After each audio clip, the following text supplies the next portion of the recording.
आज हम लोग क्या पढ़ेंगे? आज हम लोग class 7 chapter 5 that his lines and angles में एक्सरसाइज 5.1 का क्वेश्चन नंबर 10 सॉल्व करेंगे। क्या है question number 10? In the adjoining figure, adjoining figure का मतलब जो बगल में फिगर गिवन है, ठीक है, ये वाला एडजॉइनिंग फिगर है। Name the following pairs of angles, ठीक है, आपको पेयर ऑफ एंगल के नेम लिखने हैं। कौन से पेयर? तो यहाँ पे आपको गिवन है। First is obtuse vertically opposite angle. Obtuse vertically opposite angle का पेयर आप लोगों को लिखना है। वर्टिकली अपोजिट एंगल क्या होता है? जब दो लाइन एक दूसरे को इंटरसेक्ट करती है किसी पॉइंट पे, तो वहां पे दो pair of vertically opposite angle बनता है। ठीक है, ये देखिए, जैसे मैंने ये लाइन, दो लाइन को इंटरसेक्ट कराया, ये इस पॉइंट पे इंटरसेक्ट कर रही है, तो यहाँ पे दो pair of vertically opposite angle बनेगा। एक ये पेयर, ठीक है, और सेकंड ये वाला पेयर। समझ में आया? दो pair of vertically opposite angle बन रहा है। अब यहाँ पे देखिए, आपको ऑब्ट्यूज बताना है। ऑब्ट्यूज का मतलब जो 90 डिग्री से बड़ा हो। तो ये देखिए 90 डिग्री से छोटा है ना, ये पेयर 90 डिग्री से छोटा है और ये पेयर 90 डिग्री से बड़ा है। ठीक है, अब आपको यहाँ फिगर में ढूंढना है, क्योंकि फिगर से ही आंसर देना है। आपको एक फिगर बना हुआ है, फिगर से आपको आंसर देना है। तो आप pair of obtuse vertically opposite angle यहाँ से ढूंढिए। तो यहाँ पे देखिए एक लाइन इंटरसेक्ट कर रही है। कौन सी? AC लाइन BD लाइन को इंटरसेक्ट कर रही है। मैं यहाँ पे बना लेती हूँ। ये देखिए, ये कौन सी लाइन है? ये BD लाइन है और ये AC लाइन है। दिस इज AC लाइन है कि नहीं है? है। ये O पॉइंट पर इंटरसेक्ट कर रही है एक दूसरे को, तो यहाँ पे वर्टिकली अपोजिट एंगल बन रहा है। हाँ, बन रहा है। सो एक ये वाला और ये वाला, ये वर्टिकली अपोजिट एंगल का पेयर है। हाँ है। और सेकंड ये वाला, ये भी वर्टिकली अपोजिट एंगल है। दो pair of vertically opposite angle है। आपको बताना है ऑब्ट्यूज वाला। तो आपको यहाँ देख के लग रहा होगा कि ये वाला जो पेयर है वर्टिकली अपोजिट एंगल का, ये 90 डिग्री से छोटा है, मींस एक्यूट है। और ये वाला जो पेयर है ये 90 डिग्री से बड़ा है, मींस ऑब्ट्यूज है। तो आपको बताना कौन सा है ऑब्ट्यूज वर्टिकली अपोजिट एंगल का पेयर। तो आप ये और ये बताओगे। ठीक है, अब इसका नाम क्या होगा? इसका नाम होगा AOD। इस वाले एंगल का नाम होगा एंगल AOD और इस वाले एंगल का नाम होगा एंगल BOC। तो यहाँ पे आप लिख दीजिए angle AOD and angle BOC। ये मैंने यहाँ पे ऑब्ट्यूज वर्टिकली अपोजिट एंगल का पेयर बता दिया। And second, adjacent complementary angles. Complementary angles क्या एंगल्स होते हैं? ऐसे दो एंगल जिनका सम 90 डिग्री हो और दोनों एडजेसेंट होने चाहिए। ठीक है, आपको एडजेसेंट कॉम्प्लीमेंट्री एंगल बताना है। तो यहाँ देखिए, ये देखिए आपको 90 डिग्री दिख रहा होगा, यहां से लेकर यहां तक दिख रहा है कि नहीं? दिख रहा है। और यहाँ पे दो एंगल्स फॉर्म हो रहे हैं, एक ये वाला एक ये वाला, तो इन दोनों का सम 90 डिग्री होगा और ये दोनों एडजेसेंट है, तो यही होगा पेयर। तो ये वाला एंगल और ये वाला एंगल, इसका नाम बताइए। इस एंगल का क्या नाम होगा? इसका होगा एंगल BOA या फिर AOB।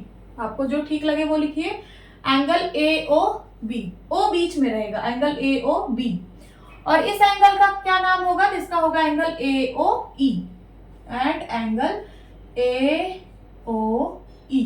तो इसका भी पेयर हम लोगों ने बता दिया। And then third, equal supplementary angles. Supplementary angles कैसे एंगल्स होते हैं? ऐसे दो एंगल जिनका सम 180 डिग्री हो, उसको हम लोग सप्लीमेंट्री, उन दोनों एंगल्स को हम लोग सप्लीमेंट्री एंगल्स बोलते हैं। अब इक्वल है, तो इक्वल का मतलब जो ये वाला एंगल हो वही दूसरा वाला भी एंगल हो। वो जो दो एंगल की बात हो रही है वो दोनों एंगल इक्वल होना चाहिए। अब 180 डिग्री के बराबर होना है तो दोनों एंगल कितने होने चाहिए? 90 डिग्री होने चाहिए। तो यहाँ पे आप ऐसा पेयर ढूंढिए, 90 डिग्री के दो पेयर ढूंढिए यहाँ पे, मीन्स एक पेयर, तो वो सप्लीमेंट्री होगा। तो यहाँ देखिए, ये वाला भी तो 90 डिग्री है और ये वाला भी 90 डिग्री है। तो अगर मैं ये पेयर लिख दूं, ठीक है, तो ये इक्वल सप्लीमेंट्री एंगल्स होगा कि नहीं? होगा। सो ये एंगल होगा एंगल BOA एंड देखिए BOE, sorry, angle BOE means ये वाला 90 डिग्री, ठीक है, BOE मीन्स ये वाला 90 degree and angle DOE means ये वाला 90 डिग्री, एंगल DOE। ये मैंने पेयर बता दिया इक्वल सप्लीमेंट्री एंगल्स का। इक्वल सप्लीमेंट्री एंगल्स मींस 90 और 90, ये भी 90 ये भी 90। Okay, then fourth is unequal supplementary angles. अब अनइक्वल सप्लीमेंट्री एंगल का पेयर बताना है। सप्लीमेंट्री एंगल में दोनों का सम 180 डिग्री हो बट दोनों एंगल इक्वल ना हो, मींस 90 डिग्री ना हो।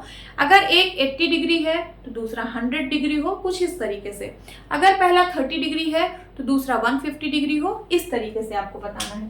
तो यहां देखिए, एक ये वाली लाइन है AC लाइन है।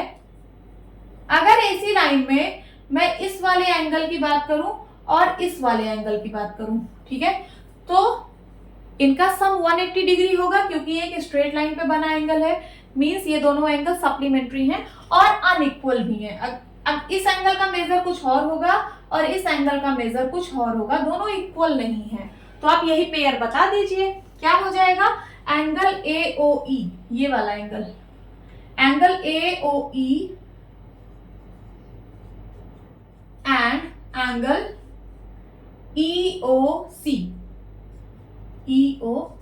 समझ में आया? पेयर बताना था, हमने पेयर बता दिया। और आप क्या बता सकते हो? आप ये भी बता सकते हो, यहां से लेकर यहां तक का एंगल और यहां से लेकर यहां तक का एंगल, ये भी तो एक पेयर बनेगा, ठीक है। ये भी, इसका भी सम 180 डिग्री होगा इन दोनों एंगल का, एक ये वाला एंगल और एक ये वाला एंगल, और दोनों अनइक्वल है। देखने से भी लग रहा है ये छोटा एंगल है, ये बड़ा एंगल है। तो मैं इसको भी लिख देती हूं कॉमा लगा के, angle AOD, angle AOD and AOD का मतलब समझ रहे हैं, ये पूरा angle, and angle DOC means ये वाला एंगल DOC। ठीक है, मैंने यहाँ दो पेयर बता दिए। अब fifth, adjacent angles that do not form a linear pair. आपको एडजेसेंट एंगल बताना है जो लीनियर पेयर नहीं फॉर्म कर रहा है। लीनियर पेयर का मतलब मींस सप्लीमेंट्री नहीं है, मींस 180 डिग्री ना बनाए दोनों एंगल। आपको ऐसा दो एडजेसेंट एंगल बताना है कि जिसका सम 180 डिग्री ना हो। तो बहुत सारे पेयर हैं यहाँ पे, जैसे ये वाला एंगल और ये वाला एंगल, ये दोनों एडजेसेंट एंगल है बट इनका सम 180 डिग्री नहीं है, मींस ये लीनियर पेयर नहीं फॉर्म कर रहे हैं। तो आप क्या एंगल देंगे? Angle BOA and angle AOE। लिख लीजिए, एंगल BOA मींस ये वाला एंगल एंड एंगल AOE। ये पहला पेयर हो गया। आप और भी पेयर बता सकते हो। और कौन सा पेयर? तो देखिए यहाँ पे ये वाला पेयर भी बन रहा है, ये वाला एंगल AOE और एंगल EOD, ये भी तो बन रहा है। देखिए ये दोनों एडजेसेंट एंगल हैं और दोनों का सम 180 डिग्री नहीं है क्योंकि ये एक स्ट्रेट लाइन पे बना एंगल नहीं है। ये एंगल ऐसे, ये लाइन ऐसे है और ये लाइन ऐसे है, तो स्ट्रेट लाइन तो है नहीं, है ना। तो ये भी पेयर आप लिख सकते हैं, angle AOE and angle EOD। समझ में आ रहा है? और क्या पेयर बन सकता है? तो और ये वाला पेयर बन सकता है। देखिए ये दोनों भी तो एडजेसेंट हैं, दिस एंगल, ये वाला एंगल और ये वाला एंगल, ये भी एडजेसेंट है बट सप्लीमेंट्री नहीं, मींस लीनियर पेयर फॉर्म नहीं कर रहे हैं। तो इसका भी नाम लिख दीजिए, EOD, angle EOD and angle DOC। तो यहाँ पे मैंने 3 पेयर बता दिए, आप कोई एक या दो लिख दीजिएगा, ठीक है। यही आपका आंसर है। सो आई होप आपको ये क्लास अच्छी लगी होगी। एंड स्टूडेंट्स, अगर आप मेरी ये वीडियोस देखना चाहते हैं तो आप मेरे चैनल मैथमेटिक्स फार्म पे जाके प्लेलिस्ट सेक्शन विजिट करना। वहां पे मैंने चैप्टर वाइज वीडियोस बना रखी हैं, जैसे chapter 5 class 7 lines and angles, ऐसे करके आपको मिल जाएगा। आप उसको ओपन करोगे तो वहां से आपको सीरियल वाइज वीडियोस मिल जाएंगी, ठीक है। और आप मेरे चैनल को सब्सक्राइब कर लीजिए एंड जितना ज्यादा से ज्यादा हो सके आप वीडियोस को शेयर करिए, जिससे कि दूसरे स्टूडेंट्स को भी मदद मिल सके। ओके, सो मिलती हूँ अपनी नेक्स्ट वीडियो में, तब तक के लिए bye bye and take care.